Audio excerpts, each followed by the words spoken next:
കാശിനാഥൻ ഭാഗം 70. രചന അവതരണം ദിവ്യരാജ്. മലയാളിയായ മെഡിക്കൽ വിദ്യാർത്ഥിയെ ഉപദ്രവിച്ച കേസിൽ അധ്യാപകൻ അറസ്റ്റിൽ. ബാംഗ്ലൂർ തദേവുസ് മെഡിക്കൽ കോളേജിൽ അനാട്ടമി വിഭാഗം ലെക്ചററായ ക്രിസ്റ്റഫർ ലോപ്പസാണ് അറസ്റ്റിലായത്. 4ാം വർഷ മെഡിക്കൽ വിദ്യാർത്ഥിയായ തളിയൂർ സ്വദേശിയെ ഉപദ്രവിച്ചതിനാണ് പ്രതിയെ പോലീസ് അറസ്റ്റ് ചെയ്തത്. ടിവിയിലൂടെ സ്ക്രോൾ ചെയ്തു പോകുന്ന ന്യൂസിന് ശ്രദ്ധ കൊടുക്കവേ പാച്ചന്റെ ചുണ്ടുകളിൽ ചെറുചിരി വിടർന്നു. വൈകുന്നേരം കാശി വിളിച്ച് കാര്യങ്ങളൊക്കെ നന്ദനെ അറിയിച്ചിരുന്നു. സെന്തിലിനൊപ്പം ഇവിടേക്ക് വന്ന് അപ്പോൾ തന്നെ വിവരങ്ങൾ തന്നെയും അറിയിച്ചിരുന്നു. അന്നേരം തന്നെ കാശിയെ വിളിച്ച് അഭിനന്ദിക്കുകയും ചെയ്തതാണ്. അവനോട് ദ്രോഹം ചെയ്ത എല്ലാവന്മാരും അനുഭവിക്കണമെന്ന് തന്നെയാണ്. പക്ഷേ അതിന് ദൈവം കൂടി കനിയണം. സിയാന്റെ കേസ് പുനരന്വേഷണം ആവശ്യപ്പെട്ടുകൊണ്ടുള്ള ഹർജി കോടതിയിൽ സമർപ്പിച്ചിരിക്കുകയാണ്. ഇന്നേ വരെ അതിനൊരു നീക്കുപോക്ക് ഉണ്ടായിട്ടില്ല. അതിന് ഇനിയും കാലതാമസം എടുക്കുമെന്ന് തന്നെയാണ് നന്ദൻ പറയുന്നത്. നിശ്വാസത്തോടെ ഓർത്തവൻ. ചേട്ടൻ ഇന്ന് വലിയ സന്തോഷത്തിലാണല്ലോ, എന്താ? പാച്ചനുള്ള ഭക്ഷണവുമായി അച്ചു അവിടേക്ക് വന്നിരുന്നു. ഞാൻ ഒത്തിരി ഹാപ്പിയാ അച്ചു. ഞങ്ങളുടെ കൂട്ടത്തിലെ ഒരു ഫ്രണ്ടിന്റെ ജീവിതത്തിൽ വലിയൊരു കാര്യം നടന്നു. അവന്റെ ജീവിതം ഇല്ലാണ്ടാക്കാൻ നോക്കിയ ഒരുത്തനെ പോലീസ് അറസ്റ്റ് ചെയ്തു. അതും സ്ട്രോങ് എവിഡൻസോടുകൂടി. ചെയ്യാത്ത തെറ്റിന് ഞങ്ങളുടെ കണ്ണനെ അവനൊക്കെ ചേർന്ന് നാണം കെടുത്തി ക്രൂശിച്ചത്. ഇന്ന് ആ ചെന്നായ ചെയ്തു കൂട്ടിയതൊക്കെ ലോകം മുഴുവനുമുള്ള ആൾക്കാർ ന്യൂസിലൂടെ കണ്ടുകൊണ്ടിരിക്കുക. God is great. പണ്ട് രാജൻ സാർ ഒരു ചൊല്ല് പറയും, ദുഷ്ടനെ ദൈവം പന പോലെ തഴപ്പിക്കും, എന്നിട്ട് അതിൻ്റെ അവസാനം തള്ളിയങ്ങ് നിലത്തേക്കിടും. ഒരൊന്നൊന്നര വീഴ്ചയായിരിക്കും അത്. അത്രയും ഉയരത്തിന്ന് പൂഴി മണ്ണിലേക്ക്. അത് തന്നെയാ ഇവിടെയും സംഭവിച്ചേ, പുച്ഛത്തോടെ പറഞ്ഞവൻ. നിക്ക് പറയണതൊന്നും മനസ്സിലായില്ല കേട്ടോ ചേട്ടാ. കാര്യം എന്താന്ന് വിശദീകരിക്കാതെ വാലും തലയും പറഞ്ഞാൽ ഞാൻ എന്താ മനസ്സിലാക്കാ? അശ്വതി നിഷ്കളങ്കമായി പറഞ്ഞു. അതിന് ഞാനൊന്നും പറഞ്ഞില്ലല്ലോ അച്ചുവേ. അത്രയ്ക്കൊന്നും കടന്ന് ചിന്തിക്കണ്ട നീ. വെറുതെ ഈ കുട്ടിത്തല ചൂടാക്കണ്ട. അത് വിട്. നന്ദൻ കൊണ്ടുവന്ന വസ്ത്രങ്ങളൊക്കെ ഇഷ്ടായോ? വെറുതെ വിഷയം മാറ്റാൻ എന്ന പോലെ ചോദിച്ചതും. ഒത്തിരി. എൻ്റെ ജീവിതത്തിൽ ഇത്രയും വില കൂടിയ വസ്ത്രങ്ങൾ കാണണത് ഇതാദ്യമായിട്ടാ. അമ്മിണി ചേച്ചി എന്നെ അല്ലല അറിയിക്കാതെയാ വളർത്തിയെ. അന്നേരമൊക്കെ എല്ലാ ഓണത്തിനും പുതുവർഷത്തിനും പുതിയ ഒരു ജോഡി വസ്ത്രം എടുത്തു തരണത് പതിവായിരുന്നു. ഫുട്പാത്തിലൊക്കെ കുറഞ്ഞ വിലയ്ക്ക് കിട്ടില്ലേ ആ തുണികൾ. ഒരു നനപ്പിനെ ഉണ്ടാവൂ. കഴുകി കഴിയുമ്പോൾ അതിൻ്റെ നിറമൊക്കെ ആ വെള്ളത്തിൽ കലങ്ങിപ്പോയിട്ടുണ്ടാവും. പിന്നെ അരണ്ട കളറാവും. എന്നാലും ആ വസ്ത്രങ്ങളൊക്കെ നിധി പോലാ ഞാൻ ഉപയോഗിച്ചിരുന്നേ. കൂടെയുള്ള കുട്ടികള് പല നിറത്തിൽ തിളങ്ങണതൊക്കെ ഇട്ട് വരുമ്പോൾ എനിക്ക് സങ്കടം തോന്നിയിട്ടുണ്ട്. പിന്നെയും കരുതും, എന്നെപ്പോലെ പോലും നല്ല വസ്ത്രങ്ങളില്ലാത്ത എത്രയോ പേരുണ്ടാവും. കീറിപ്പറഞ്ഞതും മുഷിഞ്ഞതുമിട്ട് റോഡിലൂടെ നടക്കുന്ന ഭിക്ഷക്കാരെ വെച്ച് നോക്കുമ്പോൾ നമ്മളൊക്കെ ഭാഗ്യം ചെയ്തവരല്ലേ. ചിരിയോടെ അച്ചു അത് പറയുമ്പോൾ അവളുടെ മുഖത്തേക്ക് തന്നെ ഉറ്റുനോക്കി പാച്ചൻ. നന്ദേട്ടൻ്റെ വിവാഹം വരെ ഞാനിവിടെ ഉള്ളൂ കേട്ടോ ചേട്ടാ. അത് കഴിഞ്ഞ് എനിക്ക് തിരികെ പോകണം. ഇനി ഏജൻസി ആരെയാണോ നോക്കാൻ ഏൽപ്പിക്കുന്നേ അവിടേക്ക്. ഇവിടെ കിട്ടിയ പോലത്തെ സ്വാതന്ത്ര്യവും സംരക്ഷണവും എനിക്ക് അവിടെ കിട്ടുമെന്നറിയില്ല. പക്ഷേ ഇവിടുന്ന് പോകുന്ന കാര്യം ഓർക്കുമ്പോൾ വല്ലാത്ത പ്രയാസം കേട്ടോ. ഭാമേച്ചിയും കുഞ്ഞുവാവേയും ഇനി കാണാൻ പറ്റില്ല എന്നുകൂടി ഓർക്കുമ്പോഴാ വല്ലാത്ത നോവ്. അത്രയും പറയുമ്പോൾ അച്ചുവിൻ്റെ തൊണ്ടയിടറിയിരുന്നു. ഭാമയും കുഞ്ഞിനെയും പിരിയണതിലാ തനിക്ക് വിഷമം അല്ലേ? അപ്പോ എന്നെ പിരിയണതിൽ വേറെ പ്രശ്നമൊന്നുമില്ലല്ലേ? കുറുമ്പോടെയുള്ള അവൻ്റെ ആ ചോദ്യം നേരെ ചെന്ന് തറച്ചത് അവളുടെ ഉള്ളിലേക്ക് തന്നെയായിരുന്നു. അർഹിക്കണതേ മോഹിക്കാവൂ, ഇല്ലെങ്കിൽ ദുഃഖാവും ഉണ്ടാവുക. നിങ്ങളെ പിരിയണ കാര്യം എനിക്ക് ഓർക്കാനേ പറ്റണില്ല. ഇതുവരെ എന്നെ തേടിയെത്തിയ കഴുകൻ കണ്ണുകളും നോട്ടങ്ങളും എന്നെ ഭയപ്പെടുത്തിയിട്ടേയുള്ളൂ. പുറത്തിറങ്ങുമ്പോൾ ആണുങ്ങളുടെ നാവീന്ന് കേട്ടിട്ടുള്ള അസഭ്യങ്ങളും മുനവച്ച സംസാരവും എന്നെ തകർത്ത് കളഞ്ഞിട്ടുണ്ട്. പലപ്പോഴും ആൺവർഗത്തോട് പോലും വെറുപ്പ് തോന്നിയിട്ടുണ്ട്. ഒരു പെണ്ണ് വേശ്യയായതിനു പിന്നിൽ എന്തായാലും ഒരാണാവില്ലേ? എന്നിട്ടും എല്ലാവരുടെ മുന്നിലും ആ സ്ത്രീ മാത്രം കുറ്റക്കാരിയാവുന്നു. ഞാൻ കണ്ട പുരുഷന്മാരുടെ കണ്ണുകളിൽ എൻ്റെ ശരീരത്തെ കൊത്തി വിഴുങ്ങുന്ന കൂരമ്പകളെയേ കണ്ടിട്ടുള്ളൂ. പക്ഷേ അതിന് വിപരീതമായി നിങ്ങളുടെ കണ്ണുകളിൽ ഞാൻ കണ്ടത് ബഹുമാനവും കരുതലും സ്നേഹവും ഒക്കെയാണ്. ജീവിതത്തിൽ ആദ്യമായി ബഹുമാനവും കരുതലും സ്നേഹവും ഒരു പുരുഷനിൽ നിന്ന് കിട്ടിയോണ്ട് മനസ്സ് നിങ്ങളിലേക്ക് ചാഞ്ഞിരുന്നു. നിങ്ങളോടുള്ള ആ ഇഷ്ടം വെറുതെ തോന്നിയൊരു ആകർഷണമാവാം എന്നാ ഞാൻ ഇതേവരെ കരുതിയേ. ഇവിടെ നിന്ന് പോയ ശേഷം കുറേ നാളെ കാണാണ്ടിരിക്കുമ്പോൾ ഒക്കെ മാഞ്ഞോളുമെന്ന് കരുതി. പക്ഷേ ഇപ്പം തോന്നാ അതങ്ങനല്ലാന്ന്. പക്ഷേ എനിക്കത് നിങ്ങളോട് പറയാൻ വയ്യ. നന്ദികേടായി പോവും. ഈ വീട്ടിൽ എനിക്ക് തന്ന സ്വാതന്ത്ര്യവും കരുതലും സ്നേഹവും മുതലെടുത്ത പോലെ ആയിപ്പോവും. നെടുവീർപ്പോടെ ഓർത്തവൾ. ഞാൻ തന്നോട് എന്ത് ചെയ്തിട്ടാ അച്ചുവേ എന്നോട് മാത്രം ഒരു ഇഷ്ടക്കുറവ്? വിടാൻ ഭാവമില്ലാതെ ചോദിച്ചവൻ ഇത്തിരി കുറുമ്പോടെ. ഇഷ്ടക്കുറവോ? അതൊക്കെ ചേട്ടൻ്റെ തോന്നലാന്നേ. എനിക്ക് ബഹുമാനവും സ്നേഹവും കടപ്പാടും മാത്രമേ ഉള്ളൂ ചേട്ടനോട്. ചെറുപുഞ്ചിരിയാൽ ഉള്ളിലെ നോവടക്കിയവൾ. അതെ, ഇനിയും വൈകിക്കാണ്ട് ഈ ഭക്ഷണം കഴിക്കൂട്ടോ. ആറി തുടങ്ങിയിട്ടുണ്ടാവും. ഞാൻ പോയി കുടിക്കാനുള്ള വെള്ളം എടുത്തിട്ട് വരാം. തിടുക്കത്തിൽ അടുക്കളയിലേക്ക് നടക്കുമ്പോൾ നിറഞ്ഞ കണ്ണുകൾ മെല്ലെ തുടച്ചവൾ.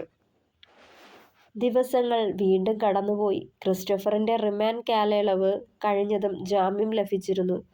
വീട്ടിലേക്ക് വരുമ്പോൾ അതുവരെ ചേർത്ത് നിർത്തിയ കുടുംബം അവനെ അകറ്റി നിർത്തുന്ന കാഴ്ചയ്ക്കാണ് സാക്ഷ്യം വഹിച്ചത്. സ്വന്തം സഹോദരന്റെ 5ഉം 3ഉം വയസ്സുള്ള ആൺകുട്ടികൾ പോലും അവൻ അരികിലേക്ക് ചെല്ലാൻ മടിച്ചു. ചിറ്റച്ചാന്ന് വിളിച്ച് ഓടിച്ചെന്ന 3 വയസ്സുകാരനെ ക്രിസ്റ്റഫറിന്റെ ചേട്ടത്തി തിടുക്കത്തിൽ ചെന്ന് വലിച്ചു പിടിച്ച് റൂമിലേക്ക് കൊണ്ടുപോയി വാതിൽ ചാരി. ഭയമായിരുന്നു അവർക്ക്. ആ ലൈവ് വീഡിയോയിലൂടെ കണ്ട അവന്റെ പൊയ്മുഖം അവരെ ഏറെ ഭയപ്പെടുത്തിയിരുന്നു. ക്രിസ്റ്റഫറിനൊപ്പം ഈ വീട്ടിൽ തൻ്റെ കുഞ്ഞുങ്ങൾ സുരക്ഷിതരല്ലെന്ന് തോന്നിയിട്ടാവണം അവൻ വന്നതിൻ്റെ പിറ്റേ ദിവസം തന്നെ ആരുടെയും അനുവാദം കാക്കാതെ ഭർത്താവിനെയും കുഞ്ഞുങ്ങളെയും കൂട്ടി അവർ മറ്റൊരു ഫ്ലാറ്റിലേക്ക് മാറിയത്. ആ സംഭവം തന്നെ അവനെ ആകെ തളർത്തിയിരുന്നു. ഇരുട്ട് നിറഞ്ഞ റൂമിനുള്ളിൽ ഒരു മൂലയ്ക്ക് ചുരുണ്ടുകൂടി കഴിയവേ മെല്ലെ മെല്ലെ അവൻ്റെ സമനില തെറ്റിത്തുടങ്ങിയിരുന്നു. ഡിപ്രഷന്റെ ഭയാനകമായ അവസ്ഥയിലേക്ക് അവൻ കൂപ്പുകുത്തിയത് മറ്റാരും ശ്രദ്ധിച്ചതുമില്ല. നന്ദന്റെ വിവാഹത്തിന് പങ്കെടുക്കാൻ നാട്ടിലെത്തിയതായിരുന്നു കാശിയും വൈശുവും. രാവിലത്തെ ഫ്ലൈറ്റിൽ തന്നെ രണ്ടാളും നാട്ടിലേക്ക് തിരിച്ചിരുന്നു. 2-2.5 മണിക്കൂറത്തെ യാത്രയ്ക്ക് ശേഷം എയർപോർട്ടിൽ നിന്ന് ടാക്സിയിലേക്ക് തളിയൂരിലേക്ക് എത്തിയിരുന്നു. ത്രയംബകത്തിലേക്ക് കയറി ചെല്ലുമ്പോൾ വർഷങ്ങൾക്കിപ്പുറം വീടെത്തിയ പോലൊരു പ്രതീതിയായിരുന്നു രണ്ടുപേരും. അല്ല, ഇത്ര വേഗം എത്തിയോ രണ്ടാളും? കോളിംഗ് ബെല്ല് കേട്ടതേ വാതിൽ തുറന്നെത്തിയ അച്ചമ്മയെ ഓടിച്ചെന്ന് മുറുകെ പുണർന്നു കാശിനാഥൻ. എൻ്റെ കണ്ണാ, സുഖല്ലേ നിനക്ക്? ചോദിക്കവേ നെറുകിലായി ചുണ്ടമർത്തിയവർ. സുഖമാ എൻ്റെ അച്ചമ്മേ. ചിരിയോടെ അവരെയും ചേർത്ത് പിടിച്ച് അകത്തേക്ക് കയറുമ്പോൾ പിന്നീന്ന് ബാഗും തൂക്കി വൈശുവും എത്തിയിരുന്നു. മോളെ, നിന്റെ വയ്യായികയൊക്കെ മാറിയോ? അവളുടെ കവിളുകളിൽ കൈ ചേർത്ത് വെച്ച് ചോദിക്കുമ്പോൾ മാറിയെന്ന പോലെ തലയാട്ടിയവൾ. അവിടുത്തെ വിശേഷങ്ങളൊക്കെ നന്ദൻ വന്നപ്പോൾ പറഞ്ഞിരുന്നു. ചന്ദ്രനും ആനന്ദും ഒക്കെ അതേപ്പറ്റി ഇവിടെ സംസാരിക്കണ കേട്ടു. എന്നാലും എൻ്റെ മോനെ, ആ ചെകുത്താന്മാര് എൻ്റെ കുട്ടിയെ ദ്രോഹിച്ചതൊക്കെ ഓർക്കുമ്പോ ഇന്നും വിറയല, അവർ നോവോടെ പറഞ്ഞു. അതൊക്കെ കഴിഞ്ഞില്ലേ അച്ചമ്മേ? തെറ്റ് ചെയ്തവരൊക്കെ അതിൻ്റെ ശിക്ഷയും അനുഭവിക്കണു. ഇനിയിപ്പോ എന്താ? ചെറുചിരിയോടെ അവനെ ചേർത്ത് പിടിച്ചു. അത് നേരാ, സാവിത്രിയും അനുഭവിക്കുകയല്ലേ. ഭ്രാന്ത് മാറാതെ ആ സെല്ലിനുള്ളിൽ കിടന്ന് നരകിക്കുക. മരുന്നിന്റെ സൈഡ് എഫക്റ്റ് കാരണം കാഴ്ച നഷ്ടപ്പെട്ട് തുടങ്ങിയെന്നാ കേൾക്കണേ.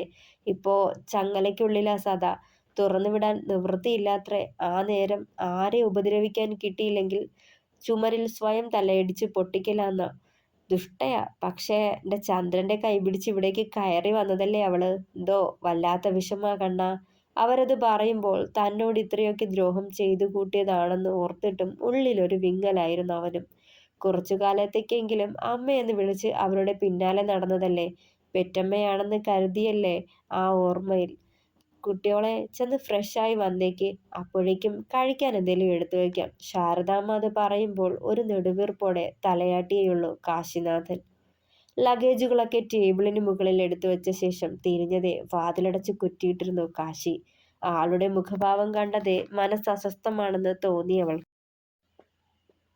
കണ്ണേട്ടാ, പിന്നിലൂടെ ചെന്നവനെ പുണർന്ന് ആ തോളിൽ ചുണ്ടമർത്തുമ്പോൾ മനസ്സിലെ സംഘർഷത്തെ പാട്ടിന് വിട്ട് അവളെ നെഞ്ചിലേക്ക് അണച്ചിരുന്നവൻ.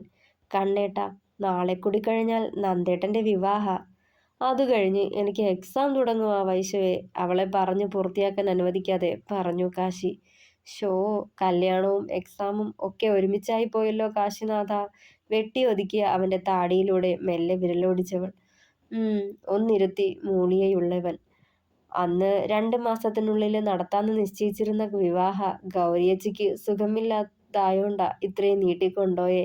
ഇല്ലേൽ എന്നേ കഴിയേണ്ടതായിരുന്നു. ചെറുചിരിയോടെ പറയുമ്പോൾ കണ്ണന്റെ വിരലുകൾ അവളിൽ കുസൃതി കാട്ടി തുടങ്ങിയിരുന്നു. ടോപ്പിനുള്ളിലൂടെ ഇഴഞ്ഞുകയറിയ വിരലുകൾ വയറിൽ പതിഞ്ഞതേ ഒരു ഏങ്ങലോടെ പെണ്ണവനെ ഒന്ന് കൂർപ്പിച്ചു നോക്കിയിരുന്നു. എക്സാമിന്റെ ടെൻഷനും കല്യാണത്തിന്റെ ആഘോഷവുമൊക്കെ പിന്നെ ആലോചിക്കാം. ഇപ്പോ കള്ളച്ചിരിയോടെ കഴുത്തിടുക്കിലായി മുഖം ചേർത്തവൻ. താഴെ ടീച്ചറമ്മയുണ്ടേ, ഫ്രഷായി വേഗം ചെല്ലാനാ പറഞ്ഞത്.